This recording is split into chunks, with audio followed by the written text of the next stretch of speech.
Saya perkenalkan, nama saya Dimas Wahya Sidik, NIM 123190171.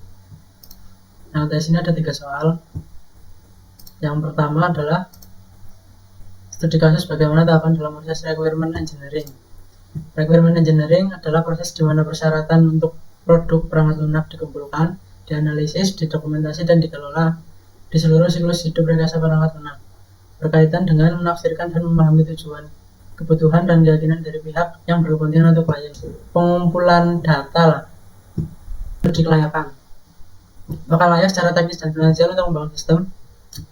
Di sini kita menjelaskan bagaimana mekanisme untuk membuat sistem dan biaya serta waktu yang dibutuhkan. Kita juga harus menguji apakah komputer yang dimiliki klien sudah memadai atau belum untuk menjadi sebuah pusat dari sistem. Yang kedua, yang dibutuhkan atau diharapkan dari klien. Yang diharapkan klien dari sistem. Kita berdiskusi tentang apa saja yang dibutuhkan klien dan menjelaskan bagaimana permodalan dari sistem yang akan dibangun. Misal, suatu perpusda ingin membuat aplikasi peminjaman buku. Misal, ada identitas anggota, ada form peminjaman online, ada pembuatan akun dari aplikasi tersebut. Lalu tahap selanjutnya adalah spesifikasi kebutuhan. Mendefinisikan kebutuhan secara terperinci. Misal tadi kan yang di slide sebelumnya kita ada contoh perpusda itu ingin membuat suatu aplikasi peminjaman buku online yang kebutuhannya ini identitas anggota, peminjaman online, dan pembuatan akun. Nah, di sini itu akan dirincikan. Misal pembuatan identitas akun itu ada nama, alamat, umur, status, nomor HP. Lalu peminjaman online itu ada form peminjaman. Terus ada sistem yang mengisi identitas dengan otomatis yang diisi dengan identitas akun yang tadi sudah dibuat. Terus tanggal peminjaman. Terus sistem supaya tanggal pengembalian otomatis muncul. Lalu yang selanjutnya adalah memeriksa validitas kebutuhan. Kita memvalidasi apakah semua kebutuhan yang berkaitan dengan sistem itu sudah disebutkan semua atau belum, dan juga menguji apakah kebutuhan sistem itu harus ada atau tidak. Maksudnya tidak mubazir, tidak membuang-buang, agar bisa mengefisienkan sistem. Lalu kita mendata semua apa yang sudah dilakukan tadi supaya menjadi acuan dari proses pembuatan sistem tersebut. Maksudnya nanti kita itu memeriksa lagi apakah yang tadi ini benar-benar butuh atau tidak, terus divalidasi lagi. Ketika sudah, kita semua harus mencatat ini semua dan mendokumentasikannya supaya menjadi acuan dari pembuatan sistem tersebut. Soal yang kedua adalah perbedaan metode prototype development dan BIM spiral. Metode prototype development. Prototype adalah bagian dari produk yang mengekspresikan logika maupun visi antar muka eksternal yang ditampilkan.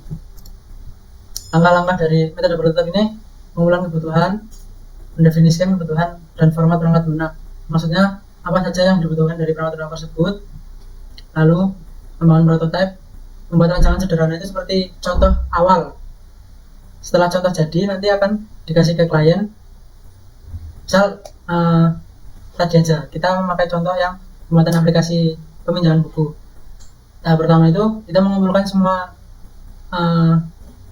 kebutuhan dan format dari perangkat lunak tersebut. Kita wawancara kepada klien yang akan menjadi klien kita. Kita wawancara apa saja kebutuhannya dan formatnya bagaimana. Lalu kalau sudah, kita akan membangun prototype. Setelah prototype jadi, nanti prototype akan diberikan kepada klien dan klien akan mengevaluasi prototype tersebut. Misalnya kita membuat prototype itu langkah pertama adalah pembuatan akun. Setelah itu kita bisa mencari buku apa yang akan dipinjam, lalu langsung ke form peminjaman. Maka klien misalnya ada yang kurang kok di identitas, masih kurang alamat, nanti kita akan mengevaluasi lagi prototype tersebut. Jika prototype sudah sepakat, kita akan mengkodekan sistem. Prototype tadi itu bakal dikodekan ke dalam bahasa pemrograman. Kalau sudah jadi, kita akan menguji sistem tersebut sebelum digunakan. Kita akan misal kita menguji itu seperti kita install di beberapa perangkat, lalu kita diberikan feedback seperti komentar lah. Lalu kalau sudah, kita akan mengevaluasi sistem lagi. Jika sistem sudah sesuai harapan, lanjut tahap selanjutnya. Jika belum, nanti yang 4-5 ini akan diulangi. Kalau sudah sepakat, lalu akan terjadi tahap 7, yaitu penggunaan sistem. Terus Bohem spiral. Kalau Bohem spiral ini penggabungan dari prototyping dan model waterfall. Kalau yang pertama ini gambar yang gambar dari Bohem spiral. Nah, ini Bohem spiral itu mekanismenya seperti ini. Dimulai dari sini, requirement plan, terus concept of requirement, concept of operation, lalu resiko analis, dibuat prototype, requirement, verifikasi dan validitas. Lalu kita planning, terus risk analis lagi, prototype yang kedua, verifikasi lagi, terus kita mengetes prototype tadi, lalu kita mendefinisikan resiko apa lagi, terus kita baru ke operasional prototype. Kita detail desain, kode, integration, test, dan implementation, terus release. Nah, semakin banyak spiral ini, nanti software itu semakin bagus. Yang nomor 1 detailnya itu adalah determine objective. Tahap ini kita berdiskusi dengan klien tentang apa saja yang akan dibuat, juga menentukan sumber-sumber informasi, batas waktu, dan informasi lain yang menjelaskan proyek pembuatan software. Misal tadi menjalankan buku itu, kita berdiskusi dengan klien, terus apa saja yang dibutuhkan, informasi apa saja, berapa lama batas waktu pengerjaannya, dan informasi lainnya yang bisa membantu. Lalu ada identify dan resolve resiko. Mendefinisikan resiko, menentukan apa saja menjadi resiko baik teknis maupun manajemen.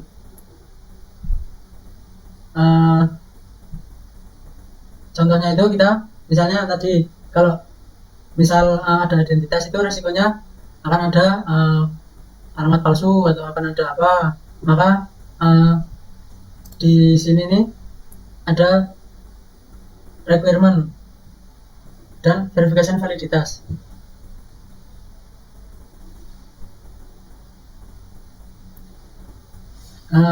Misalnya resikonya sudah, nanti apa yang dibutuhkan untuk menangani risiko tersebut. Misalnya kita menambah scan untuk KTP, lalu akan divalidasi lagi apakah itu bisa. Kalau sudah, nanti kita akan operasional prototype, atau kita develop and test. Lalu di tahap ini kita akan validasi dan verifikasi apa saja kebutuhan yang diperlukan dari software yang akan dibuat. Kebutuhannya tadi sudah, lalu kita akan detail coding, detail design, integration, kita akan tes itu, lalu implementation.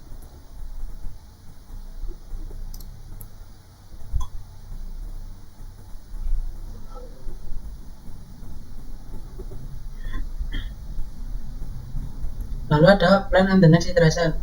Pada perulangan spiral yang pertama, kita akan mengetes software yang dibuat. Di tahap ini kalian akan mengevaluasi dan memberikan masukan berdasar software yang sudah jadi. Lalu akan direncanakan juga apa saja pengembangan yang diperlukan berdasar software yang sudah jadi pada perulangan spiral yang pertama. Maksudnya, contohnya adalah yang tadi itu, yang misal dari awal nih, kita ulangi determine object, kita apa saja yang dibutuhkan, planningnya, lalu kita mendefinisikan resikonya. Contohnya adalah, misal kalau ada akun nanti bisa alamat palsu atau apa, nanti solusinya adalah membuat scan KTP. Lalu setelah itu baru dikodekan, didesain, diintegration, dites, lalu implementasi. Kalau sudah implementasi, kita rilis, dan apalagi pengembangan yang harus dilakukan. Makanya semakin banyak spiral yang ada di sini itu, nanti software akan semakin lengkap dan akan semakin bagus. Perbedaannya dengan yang prototipe tadi, kalau prototipe itu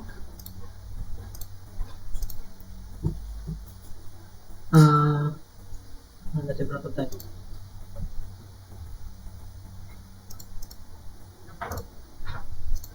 kalau prototipe itu kan kita membangun prototipe dulu, terus evaluasi prototipe, baru mengembangkan sistem. Kalau yang di spiral, kita itu lingkaran pertama ini kita membangun prototipe, lalu verifikasi dan validitas lagi, terus kita planning lagi apa yang perlu diperbaiki, prototipe lagi, lalu verifikasi lagi, kita akan mengetes planningnya, lalu baru mengkodekan. Dan ini pengodekan ini bisa diulang jika ada suatu masalah yang perlu dilakukan pengkode ulang program.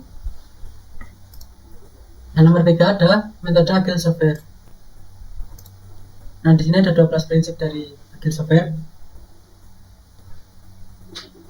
Memprioritaskan kepuasan pelanggan dengan deliver produk yang berkelanjutan. Misalnya kita akan membuat software peminjaman buku. Awalnya itu kita berdiskusi dengan klien. Setelah berdiskusi kita akan membuat suatu software. Terus ketika software itu sudah jadi, kita akan langsung memberikan kepada klien. Setelah itu dapat menerima permintaan perubahan meskipun di tahap akhir pengembangan. Nah, software yang tadi sudah diberikan kepada klien itu akan direvisi oleh klien dan kita mendapat feedback apa saja yang harus direvisi. Yang ketiga adalah rutin merilis produk dengan jangka waktu yang singkat. Maksudnya kita akan mengupdate terus software yang sudah dibuat dan kita berikan kepada klien dengan waktu yang singkat. Yang keempat ada tim developer dan klien harus saling bekerjasama. Nah, kita dengan klien purpose tadi itu harus sering berkomunikasi.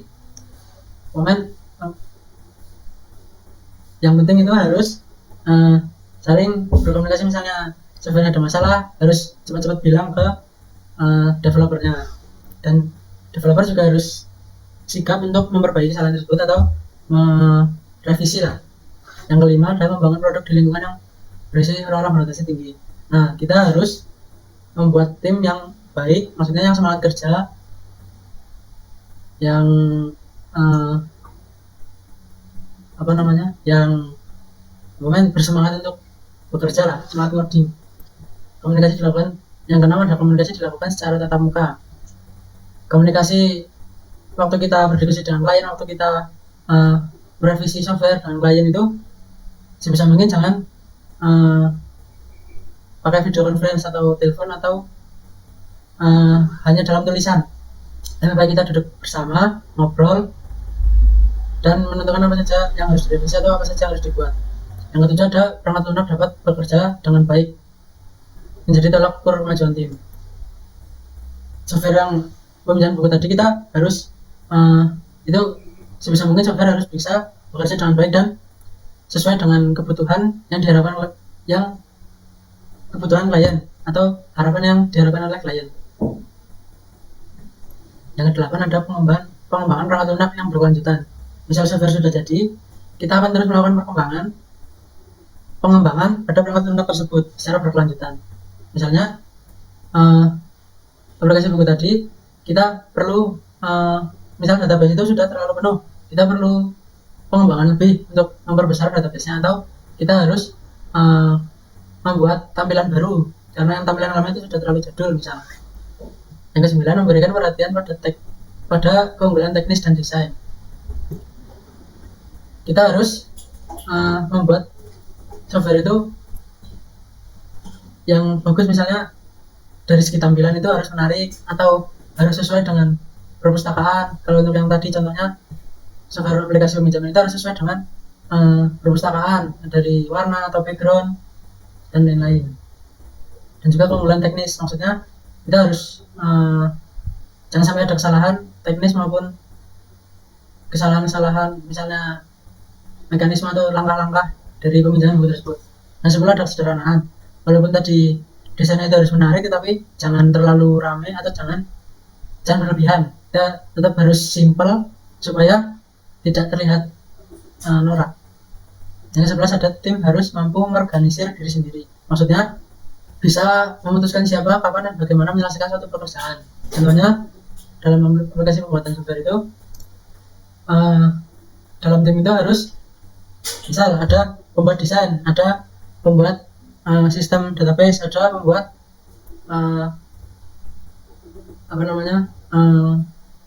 desain dari from akun, atau ada yang pembuat dari tanggal. Nah, itu timnya itu harus sebisa mungkin mengorganisir apa yang menjadi pertanggungjawaban tersebut. Jadi misalnya data harus tanggal segini, harus tanggal 11 misalnya. Nah, seluruh tim itu harus selesai tanggal 11 walaupun apapun yang terjadi. Misalnya maksudnya kalau yang kita tuh tidak boleh, misalnya kita harus mengerjakan atau kita